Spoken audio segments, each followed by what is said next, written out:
ሰላም የተከበራችሁ የተወደዳችሁ የስለ ምግብ ሚዲያ ቤተሰቦች እንዴት ናችሁ?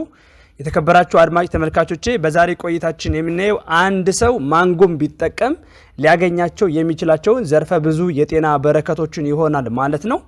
እንደሚታወቀው ማንጎ በሀገራችን በተለይ በደቡብ የኢትዮጵያ ክፍል በብዛት የምናገኘው ፍራፍሬ ነው ብሎ መውሰድ ይቻላል ማለት ነው። በደቡብ የኢትዮጵያ ክፍል ብቻ ሳይሆን በኢትዮጵያ የየትኛውም ክፍል እንዲሁም ደግሞ በብዙ ዓለማት የሚዘወተር ተወዳጅ ፍራፍሬ ነው ብሎ መውሰድ ይቻላል ማለት ነው። ብዙ ጊዜ የፍራፍሬ ንጉስ እየተባለ የሚጠራው ማንጎ ጣፋጭ ብቻ ሳይሆን የተለያዩ የጤና ጠቀሜታዎች አሉት። በቪታሚኖች፣ ማዕድናት እንዲሁም ደግሞ አንቲኦክሲዳንት የበለጸገው ማንጎ በአመጋገባችን ውስጥ ማካተታችን ለጤናችን የተሻለ አስተዋጽኦ እንዳለው በብዙ ጥናቶች በብዙ የስነ ምግብ ባለሙያዎች የተመሰከረለት ነው ማለት ነው። ለምሳሌ የሚያክል አንድን 165 ግራም በግምት የሚመዝንን ማንጎ ወይም አንድ ኩባያን ማንጎ ብንጠቀም ምን ነገሮች ልናገኝ እንችላለን የሚለውን ስናይ አንደኛ በካሎሪ ደረጃ 99 ካሎሪ፣ በፕሮቲን ደረጃ 1.4 ግራም፣ በካርቦሃይድሬት ደረጃ 24.7 ግራም፣ ፋይበር 2.6 ግራም፣ ቫይታሚን ሲ ከዕለታዊ ከምንፈልገው 67%ን፣ መዳብ በዕለት ከምንፈልገው 20%ን፣ ፎሌት በዕለት ከምንፈልገው 18%፣ ቫይታሚን ቢ6 በዕለት ከምንፈልገው 11.6%፣ ቫይታሚን ኤን በዕለት ከምንፈልገው 10%፣ ቫይታሚን ኢን በዕለት ከምንፈልገው 97%፣ ቫይታሚን ኬ በዕለት ከምንፈልገው 6%፣ ኒያሲን በዕለት ከምንፈልገው ወይም ከሚያስፈልገን 7%፣ ፖታሺየም በዕለት ከሚያስፈልገን 6%፣ ሪቦፍላሚን በዕለት ከሚያስፈልገን 5%፣ ማግኒዚየም በዕለት ከሚያስፈልገን 4%፣ እንዲሁም ደግሞ ቲያሚን በዕለት ከሚያስፈልገን 4% የምናገኝ ይሆናል ማለት ነው። ስለዚህ ከዚህ እንደምትረዱት ወይም ከዚህ እንደምታዩት ከላይ የጠቀስናቸው እነዚህ ማዕድናትና ሚኔራሎች እንዲሁም ደግሞ ቫይታሚኖች በማንጎ ውስጥ ማግኘት እንችላለን ማለት ነው። ስለዚህ ማንጎ መጠቀም ከላይ የጠቀስናቸው የዘረዘራቸውን ነገሮች እንድናገኝ ያስችለናል የሚለውን ማየት እንችላለን ማለት ነው። ስለዚህ ማንጎ በየትኛውም የእድሜ ክልል በሁሉም የእድሜ ክልል ደረጃ ልንመገበው የምንችል በቪታሚኖችና ማዕድናት የበለጸገ ፍራፍሬ ነው ብሎ መውሰድ ይቻላል ማለት ነው።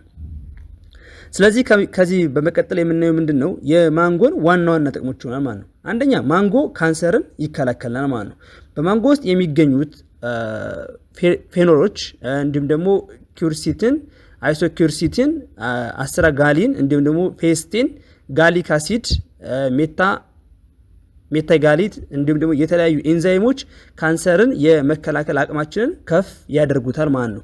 ማንጎ ፒክቲን የተባለ በውሃ የሚያሟ ፋይበር በውስጡ እንደያዘ በተለያዩ ጥናቶች የተረጋገጠ ጉዳይ ነው ማለት ነው።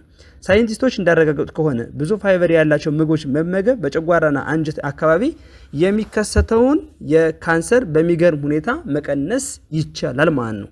የአንቲኦክሲዳንት ባህሪ ስላለው ሴሎች በፍሪ ራዲካልስ እንዳይጎዱና በካንሰር የመጠቃት እድላቸውን እንዲቀንሱ ወይም ቀድመው እንዲከላከሉ ያግዛል። ምን ማድረግ ማለት ነው? ማንጎን መመገብ ማለት ነው። ሌላው ለአይን ጤንነት ነው። አንድ ኩባያ የሚሆን የተቆራረጠ የተከተፈ ማንጎ 25% የቫይታሚን ኤ የቀን ፍላጎታችን ያሟላል። ይሄም የአይን እይታና ጤንነትን ይጨምራል ማለት ነው። በመደበኛ ሁኔታ ማንጎን መመገብ የአይን መድረቅን፣ የአይን ማሳከክን እንዲሁም ደግሞ ማቃጠልን ይከላከላል ማለት ነው። በማንጎ ውስጥ የሚገኙት ቫይታሚን ኤ እና ቤታ ካሮቲን ለአይን ጤንነት በጣም ወሳኝና እጅጉኑ አስፈላጊ ናቸው ብሎ መውሰድ ይቻላል ማለት ነው። ጤናማ ኮርኒዎችን ለመጠበቅ ይረዳሉ። እንዲሁም ደግሞ ብርሃን ወደ አንጎል ሊተላለፍ ወደሚችለው ምልክት በመቀየር ላይ ይሳተፋሉ። ቤታ ካሮቲን ከእድሜ ጋር ተያይዞ የሚመጣውን የአይን መጥፋት ዋነኛ መንስኤ የሆነውን የማኩላር ዲጀነሬሽን በሽታን ወይም ህመምን ለመከላከል ወሳኝ ሚና ይጫወታል ማለት ነው። ስለዚህ ቤታ ካሮቲንን ከምን ማግኘት እንችላለን ማለት ነው? ማንጎን በመጠቀም ማግኘት የምንችል ይሆናል ማለት ነው። ሶስተኛ ላይ የምናገኘው የምግብ ስርቀጣን ይረዳል ወይም ደግሞ የምግብ መፈጨትን ያፋጥናል። ማንጎ ለምግብ ስርቀጣ ወይም መፈጨት የሚረዱ ኤንዛይሞች በውስጡ ይዟል። እነዚህ ኤንዛይሞች ፕሮቲንን በመሰባበርና የምግብ ስርቀጣን በማፋጠን ይረዳሉ ማለት ነው። በውስጡ በሚገኙ ኤንዛይሞች አማካኝነት የአሲድ መብዛትን እንዲሁም ደግሞ የምግብ አለመፈጨትን ያስወግዳል ማለት ነው። በማንጎ ውስጥ በሚገኘው ፋይበር ምክንያት የሆድ ድርቀትን ይከላከላል። በማንጎ ውስጥ ያለው ፋይበር ለምግብ መፈጨት ጤንነት ጠቃሚ ነው ብሎ መውሰድ በእጅጉኑ አስፈላጊ ነው ማለት ነው። የምግብ ፋይበር ሰገራ ላይ በብዛት እንዲጨምር ይረዳል። ይህም ደግሞ በምግብ መፍጫ ትራክት ውስጥ ያሉ ችግር እንዲያልፍ ያደርገዋል ማለት ነው። በተጨማሪ ማንጎ ካርቦሃይድሬትስን የሚሰብሩና ለምግብ መፈጨት የሚረዱ እንደ አሚላሲስ ያሉ ኢንዛይሞች የያዘ ነው ማለት ነው። ማንጎን አዘውትሮ መጠቀም የሆድ ድርቀትን ለመከላከል እንዲሁም ደግሞ በመደበኝነት ምንድነው ማለት ነው የምግብ መፈጨትን ማሻሻል የሚችል ነው ማለት ነው። ወይም ደግሞ እንዲሻል ያደርጋል ብሎ መውሰድ ይቻላል ማለት ነው። እንዲሁም ደግሞ በመደበኝነት የሆድ ድርቀት እንዳይሰማን ያደርጋል ማለት ነው። አራተኛ ላይ የምናገኘው ለቆዳችን በጣም ተስማሚ ነው ማለት ነው። ማንጎ የተዘጉ የቆዳ ቀዳዳዎችን በመክፈት ይጠቅመናል። ይህ ማለት ደግሞ በቆዳ ቀዳዳዎች መደፈን ምክንያት የሚከሰትን ብጉርን ይከላከላል። የማንጎን ቆዳ በመላጥ የቆዳውን ከቀቡ በኋላ ሳይታጠቡ ለ10 ደቂቃዎች ይቆዩ። ማንጎን መመገብ ቆዳችንን ለስላሳ እንዲሁም ደግሞ አንጸባራቂ እንዲሆን ያደርገዋል ማለት ነው። በተጨማሪም ከፍተኛ መጠን ያለው ቤታ ካሮቲን የቫይታሚን ኤ ቀዳሚ ይዘት ስላለው ቆዳ ለፀሐይ እንዲዘጋጅ በማድረግ ጤናማ ብርሃን እንዲኖረን ያደርጋል ማለት ነው። ስለዚህ 10 ደቂቃ ከቆየን በኋላ ፊታችን ቀብተን ምንድነው መታጠብ እንችላለን ማለት ነው። ስለዚህ ያ ደግሞ ነገር ማለት ነው ከፀሐይ ጋር ተያይዞ ለሚፈጠር ችግር ቀድመን እንድንከላከል ያስችለናል ማለት ነው። አምስተኛ ላይ የምናገኘው ለስኳር በሽተኞች ይጠቅማል። ማንጎ በመጠኑም ሲመገቡ ለስኳር ህመምተኞች ጠቃሚ ሊሆን እንደሚችል አንዳንድ መረጃዎች አሉ። ተፈጥሯዊ የስኳር ይዘት ቢኖረው የግሊሲሚክ መረጃ ስለሆነ አለው። ይህም ማለት በደም ውስጥ ያለው የስኳር መጠን በፍጥነት እንዲጨምር አያደርግም። በተጨማሪ ማንጎ ውስጥ ያለው ፋይበር ወደ ደም ውስጥ የሚገባውን የስኳር መጠን በመቀነስ የደም ስኳር መጠን እንዲረጋጋ ያደርጋል ማለት ነው። የማንጎ ቅጠል በደም ውስጥ ያለውን ኢንሱሊን መጠን ጤናማ እንዲሆን ይረዳል።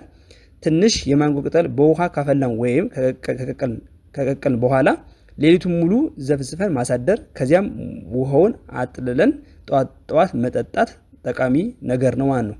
የማንጎ ግላይሚክስ ኢንዴክስ ዝቅተኛ ነው። ይህም ከ41 እስከ 60 ሊደርስ ይችላል ማለት ነው። ማንጎ የደም የስኳር መጠን ላይ ምንም የሚያመጣው ችግር ወይም ለውጥ እንደሌለ አንዳንድ መረጃዎች ያመላክታሉ ማለት ነው። ስድስተኛ ላይ የምናገኘው ለፍትወተ ስጋ ግንኙነት በጣም ጥሩ ነው ማለት ነው። ማንጎ ውስጥ ቫይታሚን ኢ በብዛት ይገኛል። ይህ ቫይታሚን የፍትወተ ስጋ ሆርሞኖችን በማመጣጠን የፍትወተ ስጋን ፍላጎት ይጨምራል ማለት ነው። ሰባተኛ ላይ የምናገኘው በእርግዝና ወቅት የተወሰኑ የማንጎ ጥቅሞች በሚባል ደረጃ ሳይሆን ብዙ ጥቅሞችን ማስገኘት ይችላል ማለት ነው። አንደኛ ላይ የደም ማነስን ሊከላከል ይችላል። ማንጎ ለነፍሰ ጡር ሴቶች በብረት መጠናቸው ምክንያት በደም ማነስ ለሚቸገሩ ለሚሰቃዩ ሰዎች በጣም ጠቃሚ ነው። በተጨማሪ ማንጎ ውስጥ የሚገኘው ቫይታሚን ሲ ከአትክልቶች የሚገኘው ብረት እንዲመጠጥ ያግዛል። በአጠቃላይ ሴቶች ከእርጠት በኋላ እየደከሙ ስለሚሄዱ ማንጎና ሌሎች ፍራፍሬዎችን መውሰድ አለባቸው። ከዛ ደግሞ ማንጎ ለነፍሰ ጡር ሴቶች በጣም ጥሩ ፍሬ ነው ብሎ መውሰድ ይችላል። በዋነኛነት እንዲህ ያልንበት ምክንያትም በማንጎ ውስጥ ከፍተኛ ፎሌት ስላለ ይህም ለህፃኑ አእምሮና የአከርካሪ ገመድ እድገት በጣም ወሳኝ ሚና ስለሚጫወት ነው ማለት ነው። በቂ ፎሌት መውሰድ እንደ ስፒና ቢፊድ ያሉ የወሊድ ጉድለቶችን ለመከላከል ይረዳናል ማለት ነው። ወይም እንድንከላከል ያስችላል። ከዚያም በላይ በማንጎ ውስጥ ያለው የቪታሚን ሲ በእርግዝና ወቅት አስፈላጊ የሆነውን ብረትን ለመምጠጥ ይረዳናል ማለት ነው። ስምንተኛ ላይ የምናገኘው የማስታወስ ችሎታን ይጨምራል። በትኩረት ማጣት ምክንያት ትምህርታቸው ላይ ለሚደክሙ ህፃናት ማንጎ ፍቱን መድኃኒት ብሎ መውሰድ ይቻላል። ማንጎ የማስታወስ ችሎታን የሚጨምር እንዲሁም ደግሞ ሴሎችን ጤናማ ስራቸውን እንዲሰሩ የሚያስችል የግሉታማይን አሲድ በውስጡ የያዘ ነው ብሎ መውሰድ ይቻላል ማለት ነው። ዘጠኛ ላይ ትኩሳትን ይከላከላል። ያልበሰለ ማንጎ በፒክቲን የበለጸገ ነው። ከከሚን ስኳር፣ ጨው ጋር አብሮ በመጭመቅ መጠጣት ለትኩሳት በጣም ጠቃሚ ነው ማለት ነው። ወይም ትኩሳትን ይከላከልናል በመውሰድ ይቻላል ማለት ነው። አስረኛ ላይ ክብደትን መጨመር ለሚፈልጉ ሰዎች ማንጎ ጠቃሚ ነው። 100 ግራም ማንጎ 75 ካሎሪ አለው ብሎ መውሰድ ይቻላል። ወይም ከ75 በላይ አለው ብሎ መውሰድ ይቻላል። በተጨማሪም የደረሰ ማንጎ ስታርች አለው። ማንጎ በጣም ሲበስል ወደ ስኳርነት ይቀየራል። ስለዚህ የበሰለ ጣፋጭ ማንጎ ከወተት ጋር በመጠቀም በፕሮቲን የበለጸገ ስለሆነ ማለት ነው ክብደትን ለመጨመር ይረዳናል ማለት ነው። 11ኛ ላይ የበሽታ የመከላከል ስርዓትን ይጨምራል። ማንጎ በቫይታሚን ሲ እና በቫይታሚን ኤ የበለጸገ ሲሆን እነዚህ ሁለት አስፈላጊ ንጥረ ነገሮች ጤናማ የመከላከል ስርዓትን ለመጠበቅ ወሳኝ ሚና ይጫወታሉ ማለት ነው።